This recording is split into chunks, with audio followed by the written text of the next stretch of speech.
Welcome to the deep dive. Today, we're really cutting through the noise, getting right to the strategic heart of the luxury industry. We're looking at a really provocative piece by Marc Abergel. He's a luxury executive based in Paris. Hmm. It's titled, Paris Fashion Week is not a marketing event. It's how luxury rebuilds desirability. Hmm. And let me be clear, this isn't just, light reading. No, doubt it. It's essentially a C-suite strategic briefing. Think of it as a roadmap for leaders like you, Bernard Arnault, other CEOs trying to navigate this, increasingly complex algorithm-driven world. And what Abergel identifies right off the bat, which I think is truly fascinating, is this high-stakes problem is really echoing across the whole luxury sector. He calls it the billion-view paradox. Ah, yes, the billion-view paradox. Many of us probably remember the Dior men's debut, an incredible spectacle, garnered a staggering billion views. Now, on the surface, that sounds amazing, right? A huge cultural triumph. A billion views. I mean, that number alone just dwarfs the Super Bowl or even a World Cup final. It definitely shows that luxury fashion can grab global attention on a massive scale. Absolutely. But Abergel argues, and this is the core point, that this cultural coronation, despite that huge reach, also exposed a really deep strategic risk for the Maisons. So what's the hidden danger he's pointing to? Exactly. The paradox, you see, lies in what he calls the immediate surrender of authorship. Maisons pour millions into staging these, almost sacred rituals. Yet for too long, they've basically treated Paris Fashion Week like just another marketing beat. Yeah. They just hand over the narrative to the chaos of algorithmic feeds, Right. allowing all that carefully built mystique to get flattened into, memes and fleeting trending clips. Abergel explicitly calls this an act of abdication. Losing Sovereignty. Yeah. Sovereignty over the very meaning that makes luxury desirable in the first place. He sees it as this Faustian bargain playing out. Not just losing control and ROI, you're losing fundamental sovereignty. Okay, so if chasing these huge view counts on algorithms is actually, a strategic dead end, where should luxury brands look for a new playbook? Well, this is where it gets interesting. Abergel suggests we look beyond luxury to another industry that seems to have already mastered this exact kind of transformation, Formula One. Formula One. Okay, tell me more. That seems like quite a leap. It's a really compelling parallel, actually. If you think about the bigger picture, F1 for decades was a lot like luxury fashion is today. Very exclusive insiders club. Very niche. Under Bernie Ecclestone as former owner, the philosophy was super strict. Keep it exclusive, ban social media, basically ignore young fans because, he thought they couldn't afford the sponsors' products anyway. Right, I remember that era. It felt impenetrable if you weren't already a diehard fan. Exactly. It had a dedicated following, sure, but it severely lacked that broad cultural appeal and, frankly, media savvy. But then something changed pretty dramatically, didn't it? Oh, absolutely. In 2017, Liberty Media bought F1 for, $4.4 billion? And they didn't just tinker around the edges. They launched a full-blown cultural revolution. A cultural revolution. They lifted the social media ban immediately. They started telling the human stories, the drama behind the drivers, and of course that famous partnership with Netflix for Drive to Survive. Ah, Drive to Survive. Yeah, I have to admit, that totally hooked me. I knew almost nothing about F1, and suddenly I'm binge-watching seasons. You and millions of others. It really shows the power of opening up that human drama, right? Taking it beyond just the technical aspects. And now there's that Apple movie coming, too, apparently set to break the $1 billion mark. That's right. Potentially the most successful sports film ever. And this wasn't accidental. Liberty Media intuitively grasped the crucial need for narrative sovereignty. Narrative sovereignty. They meticulously built what Abergel calls a sovereign cultural stack to reclaim that narrative.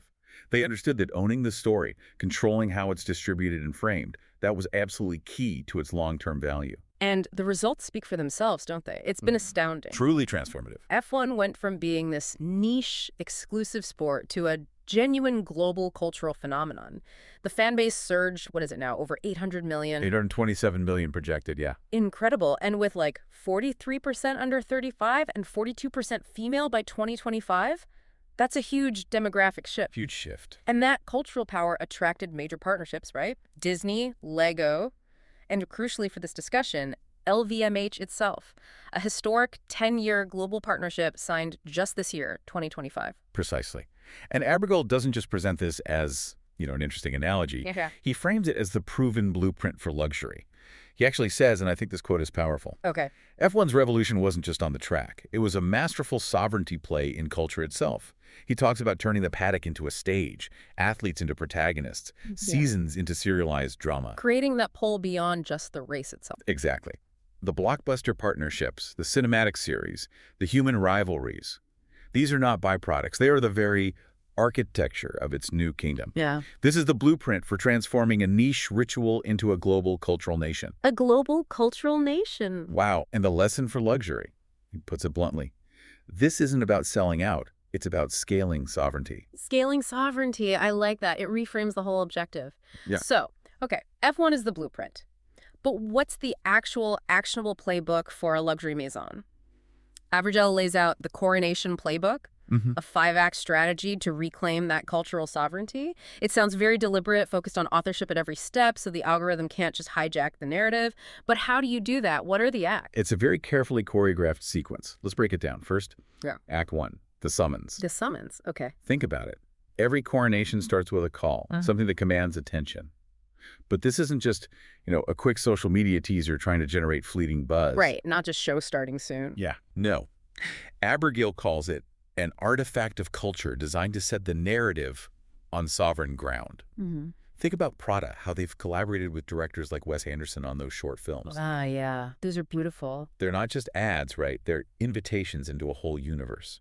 They prime the world to listen. They set a tone of real significance before the main event. Okay, so it's about establishing that cultural weight beforehand, conditioning the audience rather than just like announcing a time slot. That's a key difference. It's crucial. Then comes Act 2, the vesting. Vesting. Yeah. Luxury fundamentally is built on hierarchy, isn't it? Tiered intimacy. So Abergel suggests providing exclusive, maybe encrypted live streams for your VVICs, very, very important clients. Your absolute top tier. Exactly. And your top VICs, key cultural allies, think Anna Wintour before it goes out globally. It's like F1 doing that fan-first premiere for the Brad Pitt movie. You reward loyalty with privileged access. He writes, and this is really important, sequenced access, VVIC EV aspirants, reinforces the very architecture of desire. The architecture of desire. The most loyal feel it first, the aspirational witness it next. It is the digital equivalent of being led from the antechamber into the throne room. Because, he argues, in luxury, access is not democratic, it is conferred. This is not exclusion, it is elevation. That makes so much sense. It reinforces that whole aspirational journey, the value of being in that inner circle. Okay, though, so summons vesting, then the main event, Act 3, the coronation itself. How does he see the show? The show itself becomes this, state ceremony, where myth is staged as reality. And crucially, it must be owned and distributed first by the Maison itself. Not just farmed out to YouTube or Instagram right away. Exactly. Not parceled out to big tech where the authorship gets diluted, the mystique gets flattened. The goal isn't just to be seen anymore. It's to be felt with the full, unmediated impact of the authored vision. Right. Think about Jonathan Anderson's 75-minute cinematic piece for Dior. That set a new benchmark.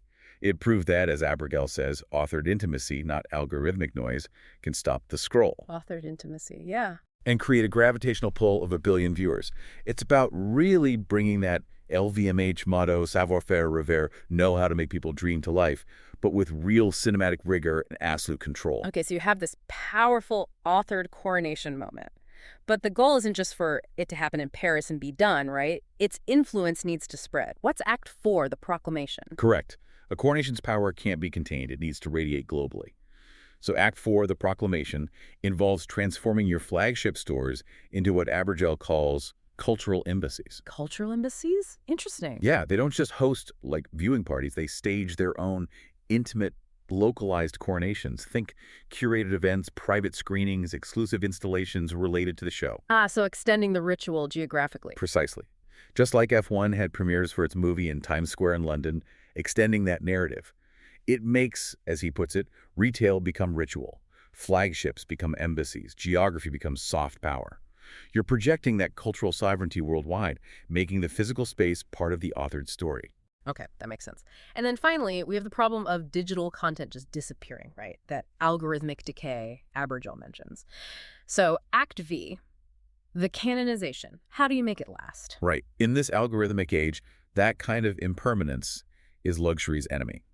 So the final act, canonization, is all about ensuring the moment and its meaning are enshrined, not just allowed to evaporate into the digital ether. How do you do that? By creating a rich afterlife for the event. Think behind-the-scenes documentaries, maybe digital archives, podcasts with the creative directors discussing the cultural references, the inspirations. Going deeper into the meaning. Exactly.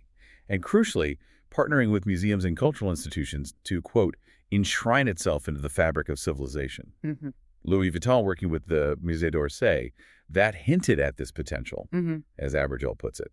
By transforming a fleeting show into a permanent cultural asset, the Maison ensures its story is immune to algorithmic decay and not reduced to a trending clip. This is how you move beyond just a seasonal calendar to actually owning a piece of culture itself. Wow. So, summons, vesting, coronation, proclamation, canonization. These 5 acts form this Coronation Playbook. And the goal isn't just louder campaigns. Yeah. It's more intimacy, more resonance, and more desirability. It's a choreography of cultural sovereignty, ensuring that what starts in Paris doesn't just end up on TikTok, but actually endures as authored myth. That feels like a massive shift from marketing to, I don't know, cultural statecraft. It absolutely is. And Abergel is very clear. This isn't just, cultural poetry or some fancy branding exercise. Yeah. This is hard strategy with business consequences. Right. It has to translate. Measured in what should be luxury's most important metric, cultural ROI. We're talking about tangible business outcomes here, things that hit the bottom line, moving way beyond vanity metrics like raw views. Okay, so speaking the language of the boardroom, what are the key outcomes Abergel identifies for you as a leader listening to this? He highlights 3 critical ones. First, building a defensive moat. A moat. In this age of, let's call it algorithmic warfare, where brands are constantly fighting for attention and trying to control their narrative in these super crowded digital feeds, this moat is built differently. It's built on aura, ritual, and cultural sovereignty, creating what he calls a true cathedral of desire. A cathedral of desire. And F1 provides a lesson there, too. A stark one. Think about underdog teams like Haas. Before the Liberty Media Revolution, they had a loyal but pretty small fan base, right? Yeah, definitely not a household name. Post-Drive to Survive. Global icons. Conversely, Abergel uses Caring with Gucci as maybe a cautionary tale, where aura seemed to collapse under what he calls an algorithm-fueled hype machine. Interesting contrast. Meanwhile, you look at Laura Piana's sustained, quiet growth at LVMH. It's become, arguably, LVMH's most potent maison. That's a testament to the power of sovereignty, of quiet confidence in its legacy. As Abergel puts it, one is a tenet of the algorithm, the other is a cultural nation. Tenet of the algorithm versus a cultural nation. That's a choice. It's a fundamental choice. Are you renting attention or are you owning your cultural domain? It's about choosing, as he says, not louder, but higher. Not louder, but higher. I like that frame. Okay, so the defensive moat is one outcome. What's the second? The second is the sovereignty premium. This is about restoring pricing power.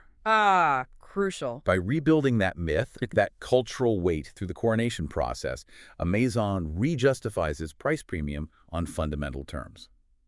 A handbag isn't just a product you see plastered everywhere online. Right. It becomes an artifact from a significant cultural event. It's imbued with memory, with ritual, with the spectacle of that ceremony. Think back to Chanel's rocket launch show in 2017. Yeah, that was memorable. The bags from that collection weren't just leather and hardware, were they? They were tangible pieces of that specific cultural moment. Abergel really emphasizes every coronation reinforces this premium. It defends your margins and insulates value from digital commodification. Okay, moat, premium. Yeah. What's the third outcome? The third is building a first-party empire. This playbook is fundamentally about reclaiming the luxury industry's direct, unfiltered relationship with its audience. Getting back that direct connection. Exactly. Yeah. Something that was largely surrendered in the algorithmic era when everyone chased platform reach. Instead of just renting attention from Instagram or TikTok, the Maison cultivates a bond that no third-party platform can truly replicate. It's rooted in emotional fidelity, not just clicks or views. These aren't just data points. Abergel calls them memory banks that build lasting desirability. It's about owning that customer relationship at the deepest possible level. And the ROI on all this, as you mentioned with F1, it's not theoretical, it's real. Undeniably real. Formula One's reinvention. Revenue's more than doubled since 2017. Mm. They've secured record sponsorships, including, as we said, that massive 10-year LVMH deal. They've dramatically expanded their fan base across continents, demographics. This is just about winning one Fashion Week cycle. It's about winning the entire decade by fundamentally redefining how value is created and sustained. So the choice Abergel puts before luxury leaders is pretty stark then. It really is. Surrender your sovereignty to the algorithms. Essentially become tenants of the feed, or rebel. Rebel by becoming your own media powerhouses, authors of culture, not just marketers renting space. And Formula One showed it's possible. They proved the path. They proved the path from elite niche to global cultural juggernaut. And that ultimate proof, perhaps, is that LVMH partnership with F1 itself. It's hardly coincidence, is it? Not at all. As Marc Abergel concludes, and this feels like a real call to action, it is a signal that the starting lights are out.